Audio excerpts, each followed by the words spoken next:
bata pa lang ay entrepreneur na. Paano nga ba natin malalaman na meron tayong taglay ng kakayanan na maging isang entrepreneur or meron ba tayong mga talento na pwede nating magamit na bilang isang entrepreneur? Tapusin mo tong video na to at explain ko sa inyo kung paano nyo malalaman or madidiskubre kung saan nga ba talaga or ano nga ba ang kailangan nyong malaman at gusto nyo magtayo ng negosyo pero hindi alam kung anong negosyo ang sisimulan. Kung ngayon pa lang tayo nagkita, ako nga pala si Marqueo Mesa, isa akong entrepreneur na merong negosyong printing services. Nung nag-aaral pa ako, simula elementary at high school, meron akong favorite subject. Ang favorite subject ko noon ay ang MAPE. Kung familiar kayo sa MAPE or mga yung subject na about sa mga arts and craft, yung mahilig sa mga design, yung mga ganun. Yung tipong kapag yun yung pinakamataas kong grades noong mga panahon, noong mga nag-aaral pa lang ako dahil ito lang talaga yung tanging gusto kong gawin. Kasi kapag yun na yung mismong subject, ay tuwang-tuwa na ako kasi dito ko na ilalabas kung ano yung kakayanan o yung sarili ko. Dito ako nag-enjoy. Dito ko na-express kung sino nga ba talaga ako at ano nga ba yung talentong kaya kong gawin or ipakita sa aking mga classmate nung nag-aaral pa lang ako. Basta about sa related sa mga design, yun ang mga kinahihiligan ko ng mga panahon na yun. Hanggang sa pagpasok ko sa kolehiyo, yung pa rin yung kursong aking ikinuha. Nung pumasok nga ako sa kolehiyo, yung kinuha ko talagang kurso nun. Although ito'y accidentally lang talaga na ang pinakaunang kong gusto talagang kunin na kurso nun ay architect. Architect ay papasok pa rin naman doon yung pagiging designer ko or pagiging yung related pa rin kung ano yung kinahihiligan ko ng mga kabataan ko noon. Pero hindi ako pinalad dahil napakataas ng tuition fee na yun. Pero ngayon, bumagsak ako sa fine arts although yun yung mga panahon na kaya pang bayaran yung tuition fee ko. Related pa rin naman sa pagde-design, no? At doon talaga pumasok talaga yung pagiging isa kong designer o kakayanan kong dito ko talaga na ibuhos yung mga talento na meron ako nung nag-aaral ako ng kolehiyo. Pero hindi ako pinalad na mga pagtapos ng pag-aaral. Nang nag-aaral pa lang ako. Pero dumating din yung pagkakataon na parang binalik ulit ako. Ito pa rin yung landas na kailangan kong pagdaanan. Nung nagtatrabaho na ako, pumasok ako sa isang Japanese store na kung saan ang trabaho kong kailangan kong gawin doon ay pag-aayos ng mga product. Kailangan maging artistic ka para magawa mo yung mga, para mapaganda mo yung pag-aayos ng mga produkto doon sa Japanese store na yon. Ay talagang doon pa rin nahubog yung pagiging isang, nagamit pa rin yung talento ko na akala ko na hindi ko na magagamit, ay magagamit ko rin pala sa aking trabaho na hindi ko inaasahan. Talagang dinaan lang talaga or talagang ito lang talaga yung landas na ibinigay sa akin ng Diyos na dito ako mag-focus na merong related pa rin sa kakayanan na ibinigay sa akin or pinagkaloob or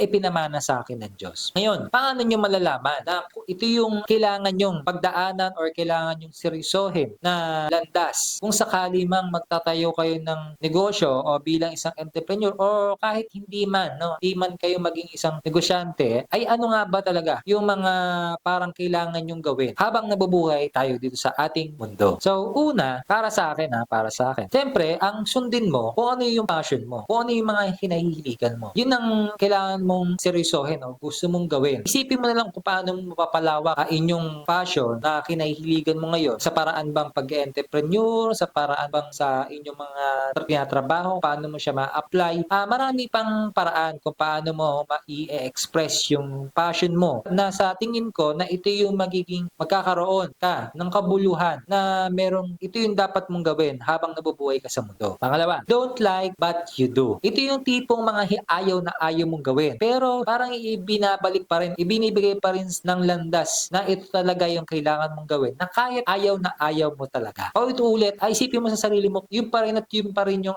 parang sawang-sawa ka na, pero yun pa rin yung ginagawa mo. Isa yun sa tingin ko na parang kailangan ito yung gawin mo, na kailangan mo talagang seryosohin or mahalin or kailangan mo rin talagang pag-aralan. Yung tipong ayaw na ayaw mo talaga, pero talagang diyan ka binabato wala talaga magagawa. Yan talaga yung kailangan mong landas na kailangan tahakin habang namubuhay ka sa mundo na kahit na mahirap, ito yung kagandahan. Kapag nalagpasan mo tong ayaw na ayaw mo, no? Pero ito pa rin yung binibigay sa iyo. Pag nalagpasan mo yan, nabigyan mo ng solusyon kung paano mo gagaan or matatanggap yung ganyang misyon na ibinigay sa inyo, talagang magkakaroon ka ng malaking blessings na kakayanin mo talaga. Na parang maiisip mo yan kapag kapag na-achieve mo yan or nalagpasan mong iyang pagsubok na yan, talagang parang di ka makapaniwala na nalagpasan mo, na parang basic na lang sa'yo yung mga ginagawa mo na sa tingin mo dati na ayaw mo. Pangatlo na sa tingin ko na kailangan mong gawin habang nabubuhay ka sa mundo or mission mo, yung always reminding you. Ayan. Lagi kang nire-remind or lagi nilang merong lumalabas or nakikita mo na yun at yun palagi yung binibigay sa'yo. Or parang pwedeng task or pwedeng palagi mong nakikita paulit-ulit or pwede rin ito yung sign na kailangan mong gawin. Meron kang doubt na hindi mo talaga kung ano yung mga gusto mong gawin sa buhay, pero ito pa rin yung mga lumalabas or nakikita mo palagi na baka sakali ito nga pala yung hinahanap mo na sagot doon sa katanungan kung ano nga ba yung gusto mong gawin sa buhay. Di mo napapansin yun eh. Ito na pala yung sign or mga palaging mga dumadaan or nakikita or pumapasok sa utak natin na ito na pala yung kailangan nating seryosohin or kailangan nating pag-aralan para magkaroon ng magandang buhay or magkaroon ng magandang landas yung gagawin natin dito sa mundo natin habang nabubuhay. Bilang entrepreneur ba or bilang isang mga simpleng mamamayang Pilipino or tao. Pang-apat ay ang God's plan. Ang God's plan para sa akin, ito yung mga hindi mo inaasahan na mangyayari sa iyo. Na si Lord na o yung tadhana na yung nagbibigay sa inyo na palagi nyong na hindi nyo hilingin ay kusang dumarating sa inyo. Na tipong pag nagkakaroon kayo ng pagkakataon or nagkakaroon kayo ng malaking problema ay meron sa inyong kailangan mong gawin para magkaroon ng magandang buhay or karoon ng solusyon doon sa problemang hinahanap mo ngayon na bigla na lang na merong papasok na idea, mga taong tutulong sa inyo para ma-resolve yung problema mo na ito na pala yung pagkakataon na kailangan mong seryosohin or magkaroon ka ng idea kung ano nga ba talaga yung gusto mong gawin habang nabubuhay sa mundo. Ako bilang isang mamamayang simpleng tao dati, naniniwala kasi ako na lahat tayo mayroong mga misyon dito sa mundo. Ako, ang mission ko, hindi ko inaasahan na maging isang entrepreneur na akala ko dati na napakasimpleng tao ko lang na hindi ko marating kung ano yung narating ko ngayon na lahat ay talagang nagsimula ako sa zero. Talagang wala talaga akong idea kung paano maging isang negosyante, paano maging isang entrepreneur, sa larangang negosyo kong printing services, hindi talaga. Ito talaga yung ibinigay sa akin ng Diyos na ito talaga yung kailangan kong landas na kailangan tahakin. Hindi ko malaman kung ano ba talaga yung pinakamalalim na misyon na kailangan kong gampanan dito sa mundo sa pamamagitan ng talentong ibinigay sa akin or bilang isang entrepreneur. Although meron na akong mga malilinaw na dahilan kung bakit nangyayari sa akin to or bakit ipinagkaloob ako ng ganitong klaseng talento at narating sa buhay, ay ibinabahagi ko na lang sa iba na sakaling makatulong rin sa iba at magkaroon ng inspirasyon or ma-motivate din sila na magkaroon sila ng magandang landas na gustong gawin sa kanilang mga buhay-buhay. Wag lang tayong matakot na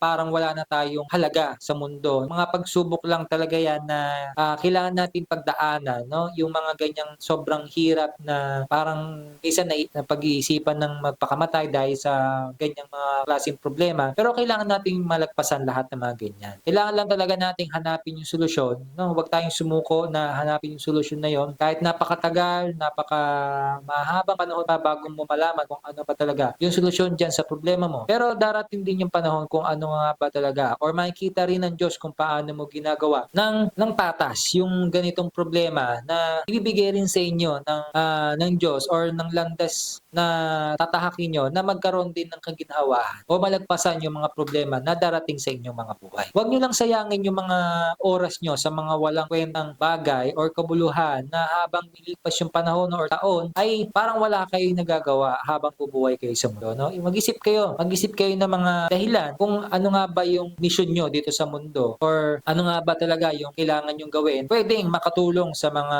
pamilya mo, sa mga kapwa kaibigan mo, sa mga Pilipino na based sa inyong mga kakayanan or mga passion na ibinigay o pinagkaloob sa inyo, mga talento nyo na makakatulong din sa kanila or kayo yung hinahanap nila na kasagutan sa lahat ng mga problemang hinahanap nila. No? Hindi mo namamalayan na kayo na pala yung sagot sa kanilang mga problema. Kung hindi mo pa talaga makita hanggang ngayon kung ano nga ba talaga yung mission or gusto mong gawin sa buhay, ay ipanalangin mo na yan kay Lord. No? Na ano nga ba talaga yung kailangan mong gawin sa mundo or ano nga ba, tanongin mo na rin kung ano yung gusto niyang gawin na kayo ang mismong gagawa. Meron yan, paniguradong meron yan. Tsaka pala, kung wala ka pang community ng salihan na magkakaroon ng community ng mga printing business business owner na nagtutulungan at nagbibigay ng mga payo or gusto nyo mag-alap ng katanungan sa inyong mga problema sa inyong negosyong printing services, ay pwede kayong sumali sa aking community na negosyanteng printing business. Dito sa loob ng ating community ay pwede kayong mag-post at magtanong at mag-share ng mga